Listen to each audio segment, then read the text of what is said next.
The Bank of England keeps rates on hold, but policymakers are split. Welcome to Market Insight. I'm Ramzan Karamali. Well, 6 members of the Monetary Policy Committee voted to keep rates on hold, while 3 voted to cut them to 4.5%. The number of officials calling for easing now was more than expected. The decision to keep rates at 4.75% comes despite a slowing economy and still sticky inflation. Today's non-move follows on from the Fed. The US central bank did cut rates, but doubt was cast over the speed of future easing. Well, let's talk to Hetal Mehta, Head of Economic Research at St James's Place, for her take on these latest rate decisions. Hetal, thanks so much for joining us. Well, let's start with the Bank of England. What's your reaction to the hold and, more importantly, the split within the MPC? So I think the hold was largely as expected.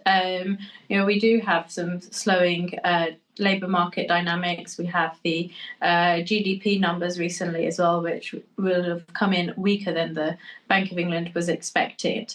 But I think we've had for quite some time the Bank of England guiding towards this gradual pace of cuts. So having just cut in November, I don't think a cut today would have been consistent with that. And so that's not the surprise. But actually the vote split and 3 members now voting for cuts at this stage, I think is a bit of a surprise.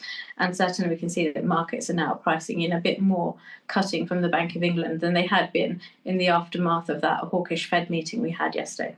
You mentioned that gradual approach, and that's something that Governor Bailey has been calling for. So I suspect that gradual approach might not be as slow as we first thought in 2025 now. I think there's still a lot of data for the Bank of England to digest. A gradual pace of cuts, maybe 1 cut a quarter, is still, a reasonable pace of easing. So I don't think we should expect the Bank of England to maybe ramp up to 50 basis point cuts. And there isn't a shock as such that the Bank of England is responding to. And it's not often that economies just slide into recession.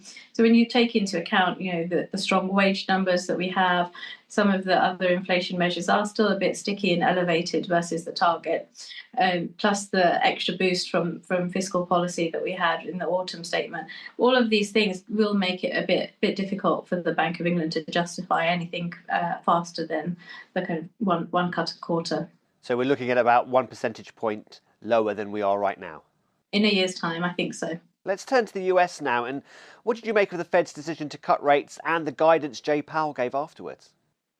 So a bit like the opposite dynamic of the Bank of England. I think the Fed had guided people towards some sort of cut this time round. It's in line with their quarterly release of the dot plot, etc. And I'm not surprised that we've also seen the long-term rate get moved up. So the median dot in the long term is now at 3%. And that's been happening successively over the last few quarters.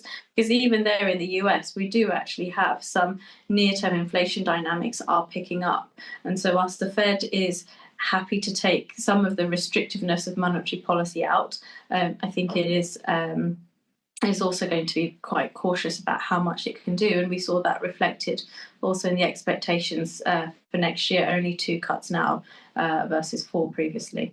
And do you think that could still be the case after Donald Trump takes office, that we just get 2 cuts next year? I think we have to be very humble about what we know about the economic policy that will come out of the new administration. Whilst the direction of travel may be clear in terms of tariffs or migration, the exact scale of those is still very much unknown. And then obviously the impact that it will have would depend much on the kind of economic retaliation we see from other countries. So I think the Fed is going to be watching very closely, and I think the bar is quite high for them to increase interest rates at this stage, but certainly depends very much on how those tariffs play out, whether the currency moves end up offsetting some of that to some extent. And I think it's probably appropriate that interest rates in the US remain somewhat restrictive through the course of next year. But do you think we could be entering a world where rate policy decisions become even more divergent? And what kind of impact could that actually have?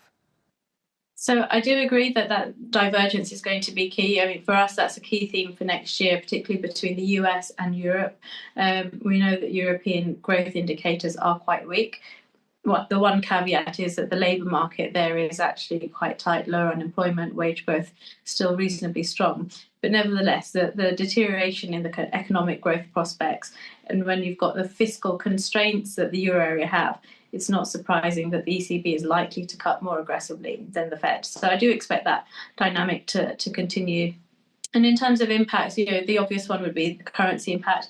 I mean, the dollar is already strong, so question marks about how much further that can run. But that would probably be, something that we'd see once that divergence becomes more pronounced. Interesting stuff. Hetal Mehta from St James's Place, many thanks for your thoughts. And that's Market Insight. Don't forget you can watch more videos on Reuters.com.